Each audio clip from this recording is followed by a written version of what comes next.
আমার নিজের একটা পছন্দের ঘর হবে, আর সেই ঘরটাতে আমার সব নিজের পছন্দের জিনিস দিয়ে আমি সাজাবো। এটা কিন্তু একটা আমার স্বপ্ন ছিল, সেই স্বপ্নটা যে একদিন বাস্তবে পরিণত হবে এটা কিন্তু আমি জীবনেও ভাবিনি। তো যাই হোক, আমার নতুন ঘরের জন্য আমি একটা নতুন জিনিস নিয়ে আসছি, সেটাও কিন্তু আবার আমার পছন্দে আনছি। তো কি আনছি কি না করছি সব কিছুই কিন্তু শেয়ার করবো এই ভিডিওতে। তো ভিডিওটা স্কিপ না করে সম্পূর্ণ ভিডিও দেখেন, আশা করতেছি ভালোই লাগবে। তো সব কিছুর আগে আমার ইন্ট্রোটা দিয়ে নিই। So hello everyone, welcome back to my channel Nazneen vlogs. তো আপনারা কেমন আছেন? আশা করতেছি ভালো আছেন। আলহামদুলিল্লাহ, আপনাদের দোয়া এবং আল্লাহর অশেষ রহমতে আমিও ভালো আছি। তো আজকে আমার ভিডিওটা যে যেখান থেকে দেখতেছেন, কাছে দূরে, দেশে এবং দেশের বাইরে, সবাইকে জানাই অনেক অনেক ধন্যবাদ। আর আমার ভিডিওটা যদি কোনো অংশে ভালো লাগে প্লিজ একটা লাইক দিয়ে পুরো ভিডিওটা কন্টিনিউ করবেন। তো এই তো সকাল সকাল ঘুম থেকে উঠে কিচেনে চলে গেছিলাম, আর এখন বাজে প্রায় ঘড়ির কাঁটায় 7টা। আর আজকে কিন্তু সোমবার, মানে মানডে, আমার সাথে স্কুল আছে। তো যাই হোক, সকালে কিচেনে চলে আইসা সকালে ব্রেকফাস্টের জন্য রুটি করে নিছি, আর আমার ছেলে টিফিনের জন্য ভাত ভেজে দিছি। সেটা আমার ছেলে না রাতেই বলে রাখছিল যে মা স্কুলে আমি ভাত ভেজে নিব। আরও একদিন আমি ভাত ভেজে দিছিলাম, সুন্দর খেয়ে নিছে। তো তার জন্য আজকে বললো দেখে আমি ভাতটা ভেজে রাখছি, আর রুটিগুলা কিন্তু বানিয়ে রাখছি। আর এখন কিন্তু দুপুরের জন্য রান্না করতেছি আমি। তো এক পাশে ডাল বসিয়ে দিছি, আর এক পাশে কিন্তু আমি ভোল ভেজে নিলাম। তো ভোল টোল ভাজা কমপ্লিট। আমার হাজব্যান্ড এখনও ঘুম থেকে উঠে পড়ছে, যেহেতু আজকে আমার হাজব্যান্ডই আমার ছেলে আর আমার ভাসুরের ছেলেকে স্কুলে নিয়ে যাবে। তো যার জন্য রুটি ভাজা নিতেছি। আর আমার ভাসুর না এক জায়গায় গেছিলো, তো সকালে এসে ঘুমাইছে, এখন আর ডাকাডাকি করবো না। তো আমার হাজব্যান্ডকে বললাম যে ডাকাডাকি বাদ দিয়ে আপনি যেহেতু শপে চলেই যাবেন, তো নিয়ে যান, ওইদিকে নামিয়ে দিয়ে যাবেন। তো যার জন্য নিয়ে যাবে এখন আমার হাজব্যান্ড। আর আমার হাজব্যান্ড যেদিন আমার ছেলেকে স্কুলে নিয়ে যায় সেদিন কিন্তু তাকে সকাল সকালে আর কি খাইতে দিতে হয়, তা না হলে লেট হয়ে যায়। তাদের স্কুল যেহেতু 8টা, পৌনে 8টায় মানে স্কুলের ভিতরে ঢোকা লাগে, তা না হলে গেটটা বন্ধ করে দেয়। তো যার জন্য সকালে যাইতে হয়। তো এই যে এদিকে আমি রুটিগুলা ভাজা না আমার হাজব্যান্ডকে খাওয়ার জন্য দিয়ে দিছি। আর আমার সোনা বাবাটা কিন্তু ভাত টাত খেয়ে একদম রেডি হয়ে গেছে, স্কুলের জন্য বেরিয়ে পড়ছে। তো আর আমার সোনা মাটা দেখেন পিছন পিছন এইভাবে ঘুরে। তো আজকে কিন্তু সকালে উঠে পড়ছে আমার মাটা, কিন্তু ভাত টাত খেয়ে একদম রেডি হয়ে পড়ছে। আর আমার হাজব্যান্ডও কিন্তু এদিকে চা খাইতেছে। আজকে কিন্তু আমি রুটি বানাইছি, আর রাতে সবজি আছে সেটা দিয়েই খাবে। আর আমার বাবাটা আজকে বলতেছে যে মা আমি বেগ বেল পরে যাব, মানে স্কুলের জুতাটা পরে যাবে না। আর তাদের স্কুলে কিন্তু একটা নিয়ম আছে, তাদের স্কুলে যদি ফুল ইউনিফর্ম পরে না যায় তো মাইনাস পয়েন্ট দিয়ে দেয়। তো সেটাই ভয় খাইতেছে যে মা পরে না গেলে আবার আন্টি বা মিস কিছু বলবে না। তো তার একটা সমস্যা হয়েছে, কালকে মানে জুতা পরে গেছিলো, মোজাটা খুলে রাখছিল, আর প্লে করার সময় তার মানে জুতার ভিতরে বালু ঢুকে গেছিলো, আর সেই বালুগুলা দিয়ে না মানে লেগে লেগে লেগে লেগে ঠ্যাঙের ছাল উঠে গেছে। তো এখন ব্যথা পাইতেছে, জুতা পরতে মানে পারবে না। তো যার জন্য আমি বুঝিয়ে বলে দিলাম যে বাবা তুমি জুতা পরে যেও না স্কুলের, এমনি একটা জুতা পরে যাও, যদি মিসরা কিছু বলে তুমি বলবা যে আমার ঠ্যাঙের মধ্যে দুঃখ পাইছি আমি। তো সেটাই বলে মানে বুঝিয়ে টুঝিয়ে তারপরে জুতাটা পরে দিলাম। মানে পরে যাইতে চাইতেছে না, ভয় খাইতেছে, ছোটো বাচ্চা তো তাই।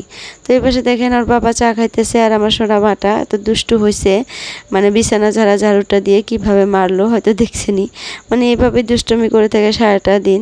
তো আমার হাজব্যান্ডের কিন্তু চা খাওয়া শেষ। তো আমার জন্য একটা রুটি রেখে দিছে, আমি 3টা রুটি ভেজে দিছিলাম, 2টা সে খাইছে আর একটা আমার জন্য রাখছে। তো সেটা এখন আমি খেয়ে নেই। এই প্লেটের মধ্যে একটু সবজি আছে, ভাবলাম সেটা দিয়ে খেয়ে নেই, এখন আর সবজি টবজি আনতে যাব না। তো আর সোনা মাটা দেখেন কতটা দুষ্টুমি করতেছে। আর আমার বাবা আর আমার হাসুরের ছেলেটা কিন্তু রেডি টেডি হয়ে মানে বাহিরে বসে আছে, আমার হাজব্যান্ড এখন নিয়ে যাবে। তো এই যে বের হয়ে পড়ছে। আর আমার মাটা কিন্তু ওই দিকে দাঁড়িয়ে দাঁড়িয়ে দেখতেছে যে আজকে আমাকে নিবে না নাই, আজকে তো নিতে পারবে না, কি যে বলবে জানি না। তো যাই হোক, আমি কিন্তু ফার্স্টেই বলছিলাম আমার নতুন সংসারে একটা জিনিস আনছি। আমি নতুন সংসার বলে নতুন ঘরের জন্য আর কি নতুন একটা জিনিস আনছি। তো একটা একটা করে সব জিনিসই আনবো, আর সব কিছুই আপনাদের সাথে শেয়ার করব। তো তার আগে দেখেন এই যে আমার ছেলেরা স্কুলে চলে গেল, তাদের জন্য দোয়া করি তারা যেন আবার সুস্থ সবল ঘরে ফিরে আসে। তো যাই হোক, আমার মাটাকে দেখেন নিয়ে নেই জন্য কেমন করে কান্না করতে করতে চলে আসতেছে, মনটা খুবই খারাপ। তো তাকে এখন একটু আমি আদর করব, তা না হলে কান্না করে দিবে।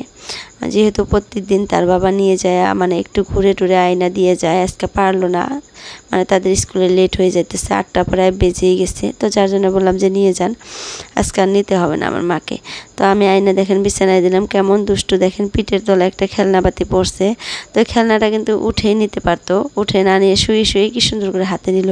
মানে এত বুদ্ধি আমি মাঝে মধ্যে দেখি আমার সোনা মাটার, খুবই ব্রেন মাথায়, যদি ব্রেনটা খাটাইতে পারে, ভালো করে পড়তে পারে, তো হয়তো একদিন বড় মানুষ হতে পারবে আপনাদের দোয়ায়।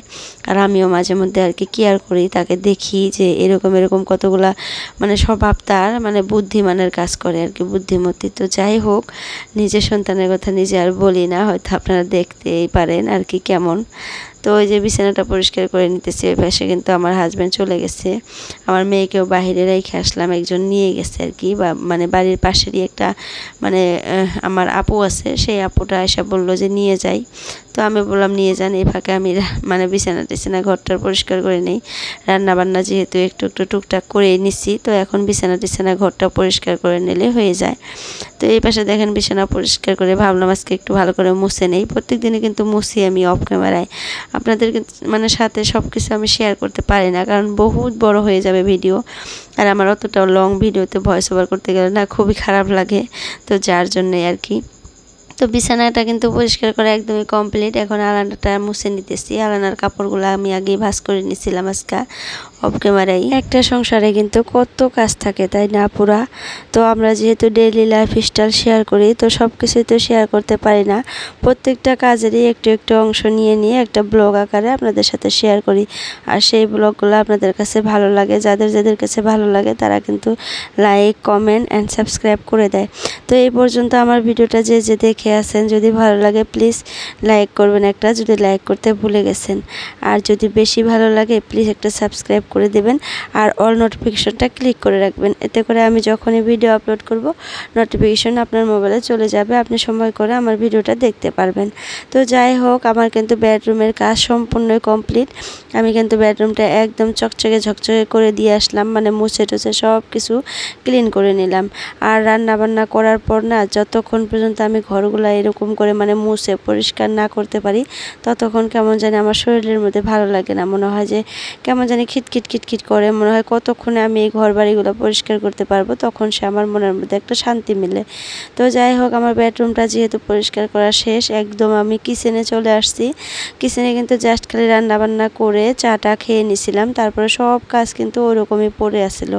আর আমার না সকালে উঠে মনে হয় দুপুরের জন্য রান্নাটা করে নিলে একটু হালকা লাগে শরীরের মধ্যে, মনে হয় যে রান্না বান্নাটা হয়ে গেছে।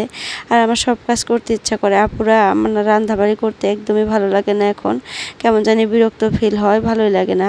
তো তারপরেও তো করতেই হবে, যেহেতু হাজব্যান্ড ছেলে মেয়ে সবাইকে নিয়ে খাইতে হবে, তো খাইতে হবে যেহেতু করতেই হবে। তো এই পাশে কিন্তু আমি গ্যাসটা মুছে নিলাম, ফ্রিজটাও মুছে নিচ্ছি, ওয়াশিং মেশিন থেকে কাপড়গুলো বের করে নিলাম। সকালে আজকে বের করতে পারছিলাম না, এখন বের করে বাইরে রাইখা দিলাম। ভাবলাম যে একবারে কিচেনের কাজগুলো সেরে একবার কাপড় বাইরে নিয়ে যাই শুকিয়ে দিব। আর বাইরে সুন্দর রোদ্র উঠে গেছে।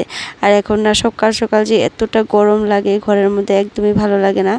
তো মানে আমার কিচেনটা এরকম গরম, ভিতরে চারপাশে যেহেতু টিন দিয়ে ঘেরা, তো কিচেনের ভিতরে না খুবই গরম লাগে। তো সকাল সকাল উঠে যদি সব কাজগুলো করে না নেই, মানে কিচেনের মধ্যে থাকতে আমার মানে অসহ্য হয়ে যায় আমি গরমে। তো যাই হোক, সকালে তার জন্য কাজগুলো করে নিতে চাই আর কি, ট্রাই করি আর কি করতে। তো যতটুকু পারি আর কি সম্ভব হয় আমার দ্বারা করে নেই, তো কষ্টটা আমার একটু কম হয় সেটাই। তো কতগুলো বাসন হয়ে গেছিলো দেখেন, সবগুলো বাসন ধুয়ে যার যার জায়গায় যেটা বাসন ছিল সেই জায়গায় রেখে দিতেছি। আর আমি কিন্তু আমার নতুন ঘরের জন্য সুন্দর একটা জিনিস আনছি, সেটাও আবার আমার পছন্দের, আর আমার হাজব্যান্ডের দুইজনেরই কিন্তু পছন্দ। আর সেই জিনিসটা আমরা দুইজনে সুন্দর করে বসে বসে দেখে অনলাইনে পছন্দ করে অনলাইনে অর্ডার করে দিছিলাম। তো সেই জিনিসটা আজকে আসছে, ভাবতেছি আপনাদের সাথে মানে শেয়ার করব। আর জানি না কতটুকু কি শেয়ার করতে পারবো, তো জিনিসটা আমি কিন্তু আপনাদের সাথে শেয়ার করব। আর এই জিনিসটাই খালি শেয়ার করব না, আমার সংসারে মানে আমার ওই নতুন ঘরের মধ্যে যত জিনিস আমি নতুন নতুন লাগাই সব কিছুই কিন্তু আপনাদের সাথে শেয়ার করার জন্য চেষ্টা করব। কারণ ওই যে আপনারা আমার ভালোবাসার মানুষ, আপনাদের সাথে শেয়ার না করলে কি হবে বলেন? তো যাই হোক, এখন কিন্তু 11টা বেজেই গেছে, আমার সোনামাটা কিন্তু ঘুমিয়ে পড়ছে। কাপড়গুলো বাইরে রোদে মেলে দিছিলাম, এখন শুকিয়ে গেছে, তো ঘরের মধ্যে নিয়ে আসলাম ভাঁজ করব। তার মধ্যে দেখেন কি হয়েছে, সকালে উঠে যেহেতু আমি রান্নাবান্না করে নিছি 8টার আগে, তো 8:30টার দিকে না আমাদের ঘরে আর কি 2টা মিস্ত্রি ভাইয়া আসছে কাজ করার জন্য। তো তাদেরকে এখন ভাত খাওয়াইতে হবে, বলেন কেমন লাগে? এখন 11টার মতো বাজে। তো সকালে আমি ডাল আর ভোল ভাজি করে নিছিলাম, আর ডালটা একটু বেশি করেই করছিলাম, হয়তো আপনারা দেখছেনই, রাতের জন্য একটু বেশি করে রান্না করছিলাম। তো যাক, আজকে রাতে হবে না, দুপুরে শেষ হয়ে যাবে। তো তারপরেও আলহামদুলিল্লাহ যে আমি রান্না করছি একটু বেশি করে, তা না হলে আবার ডাল রান্না করতে হতো। তো এখন ভাবলাম যে ভোল ভাজি যেহেতু আছে আর একটু কুমড়া ভাজি করে নেই, তো সেটাই রান্না বসিয়ে দিলাম। তো দেখেন এই যে জিনিসটা দেখতেছেন, কার্টুনটা দেখে হয়তো আপনারা একটু গেস করতে পারেন না নাই জানি না, যদি গেস করতে পারেন কমেন্টে জানাবেন তো কি জিনিস এটা। তো আমি না পুরো আজকে আপনাদের সাথে শেয়ার করতে চাইছিলাম, বাট ভিডিওটা এতটা লং হয়ে গেছে কি আর বলবো, প্রায় 14 মিনিটের উপরে উঠে গেছে। তো ভাবতেছি যে আজকের ভিডিওতে আর শেয়ার করবো না, কালকার ভিডিওতে শেয়ার করে দেব। তো জিনিসটা কি আপনারা প্লিজ কমেন্টে জানাবেন যদি এখন পর্যন্ত কেউ ভিডিওটা দেখে আসেন। তো এই যে মিস্ত্রি ভাইয়ারা দেখেন আমাদের ঘরটাতে এই যে ভেন্টিলেশনগুলো লাগিয়ে নিল। তো আমাদের খিড়কিগুলো কিন্তু 4টা পাল্লা আর উপরে ভেন্টিলেশনও 4টা পাল্লা, খুবই বড় বড় সাইজের খিড়কিগুলো দেওয়া হয়েছে। আর আমার ঘরের মধ্যে না এরকম বড় বড় খিড়কি থাকলে ভালো লাগে আর কি, পর্দা টর্দা লাগানোর পরে ঘরের কিন্তু মানে শোভাটাই বেড়ে যায়, তাই না? তো এই যে ঘরের কিন্তু ভেন্টিলেশনগুলো সবগুলো লাগানো কমপ্লিট, এখন গ্রিল লাগানো হবে, তারপরে কালার করতে হবে, তারপরে টাইলস। তো বহুত কাজই এখনও বাকি আছে। তো যাই হোক মিস্ত্রি ভাইয়াদের জন্য রান্না বান্না করে কাপড়গুলা মানে ভাঁজ টাজ করে নিছি। আর দেখেন বাহিরে কি অবস্থা, আমার মেয়ের জন্য আমি কিচেনে বসে বসে খিচুড়ি রান্না করতেছিলাম। তো বাহিরে এত হাল্লা চিল্লা শুনে খিড়কিটা খুলে দেখি, আল্লাহ ভোট আসছে না আগে জানি কি এসে গেছে জানেন। আগের কালে দেখছিলাম, আগের কালে কি আমরা যখন ছোট ছিলাম তখন ভোট আসলে মানে এমএলএ এমপি তাদের জন্য কিন্তু এরকম করে রাস্তায় গাড়ি নিয়ে নিয়ে বের হতো, আর হলো ধোবনি দিত যে এই মানে যে চিহ্নে দাঁড়াইতো সেটা বলতো। আর এখন এগুলো দেখেন মেম্বারি ভোট, তারপরে প্রেসিডেন্ট সেক্রেটারি, এদের ভোটে এই অবস্থা, মানে কি বলবো, গান বাজনা নিয়ে হুই হুল্লো করে রাস্তা দিয়ে ঘুরে বেড়াইতেছে, মানে কি আর বলবো। তারপরে বলতে বলতে দেখেন এই যে মনোয়ার হোসেন আর অটো রিক্সার ছবিতে দাঁড়াইছে, এটা আমাদের ভাইয়া হয় বাড়ির পাশেই। তো তারা দাঁড়াইছে, তারাও একটু ঘুরবে। তো আমাদেরকে এসে বলছিল 2 দিন থেকে বলতেছে যে একটু বেরোইতে হবে আর কি আমাদের সাথে। তারপরে উপায় না পেয়ে আর কি, বাড়ির সাথে যেহেতু আর ভাইয়া হয়, না গেলে একদমই খারাপ দেখা যায়। তো তার জন্য আজকে বের হয়েছি। একদমই নিজের মানুষ বলতে পারেন, আমাদের নিজের মানুষ, কাছের মানুষ। তো আমরা বের না হলে কে বের হবে, তো সেটা ভেবেই আর কি খুব কষ্ট করে আজকে বের হয়েছি, যেহেতু বাড়িতে মিস্ত্রি কাজ করতেছে, তারপরে শাকাই আসছে বাড়িতে, আবার আমার ছোট্ট একটা সোনামাকে নিয়ে। কীভাবে যে আমি বের হয়েছি আমি জানি না। আমরা 3 যা মিলেই কিন্তু বের হয়েছি, আর আমরা একটা টোটো নিয়ে নিছি, মানে হাঁটতে পারবো না যেহেতু টোটোর মধ্যে উঠে গেছি। তো আমার হাজব্যান্ড তো মানা করতেছিল যে মোনাকে নিয়ে যেও না, মানে আমার মাটাকে নিয়ে যাইতে না করছিল। তারপরে আমি বললাম না, না গেলে খারাপ দেখা যায়, তো একটু ঘুরে আসি। আমরা যেহেতু এদের সাপোর্টে আছি, তারপরেও একটু না গেলে মানে কেমন দেখা যায় না, সবাই যাইতেছে যেহেতু, তো তার জন্য একটু বের হয়েছি। আর এগুলো করা আমার মতে একদমই ঠিক না আর কি, বউ মানুষ বের হওয়া একদমই ঠিক হয়নি। ছেলেবেলেগুলো আবার হয়েছে এটা ঠিকই আছে, কিন্তু এভাবে গাড়ি নিয়ে বউ মানুষগুলো বের হয়ে আর গান বাজাইতেছে, ঠিকছে ডেক টুক বাজাইতেছে, মানে হই হুল্লো খুবই। এই দেখেন, তো সব কিছু ঘুরে ঘুরে মানে আমাদের গ্রামটাতে ঘুরে টুরে তারপরে আমাদের বাড়ির সামনে আসছে সবাই। তো আমি এখন বাড়ির ভিতরে আছি, আর এইভাবে দেখেন গাড়ির মধ্যে গান দিয়ে ঠিকছে ডেক দিছে, আর এত ড্যান্স করতেছে। দেখেন হয়তো আপনারা গানগুলো শুনতে পারতেছেন না দেখে, মানে ড্যান্সটা উপভোগ করতে পারতেছেন না, কিন্তু গানের সাথে সাথে তাল মিলিয়ে এরা ড্যান্স করতেছে, খুবই ভালো লাগছিল। আর আমি গানটা রাখতে পারি নাই, এই যে কপিরাইট এসে যাবে, তো যার জন্য আমি গানটা কেটে দিচ্ছি। আর তো আজকের জন্য এতটুকুই রাখতে চাইতেছি ভিডিওটা। আর কালকের ভিডিওটা কিন্তু দেখতে মিস করবেন না, সবাই দেখবেন, কারণ আমি আমার নতুন সংসারের জন্য কি আনছি সেটা কিন্তু কালকে আমি শেয়ার করব। আজকে কিন্তু আমি শেয়ার করতে পারলাম না, তার জন্য সবার কাছে সরি। কারণ এই যে ভিডিওটা কত বড় হয়ে যেতেছে দেখেন, আপনারাই হয়তো দেখতে দেখতে অধৈর্য হয়ে যাবেন, তো যার জন্য আজকে আর শেয়ার করলাম না। আর আমার ভিডিও কিন্তু আমি এমনিতে 10 মিনিট বা 12 মিনিট হাইয়েস্ট রাখি, তো আজকে দেখেন 14 মিনিট হয়ে গেছে। তো বাই বাই, আল্লাহ হাফিজ, সবাই সুস্থ থাকবেন, ভালো থাকবেন।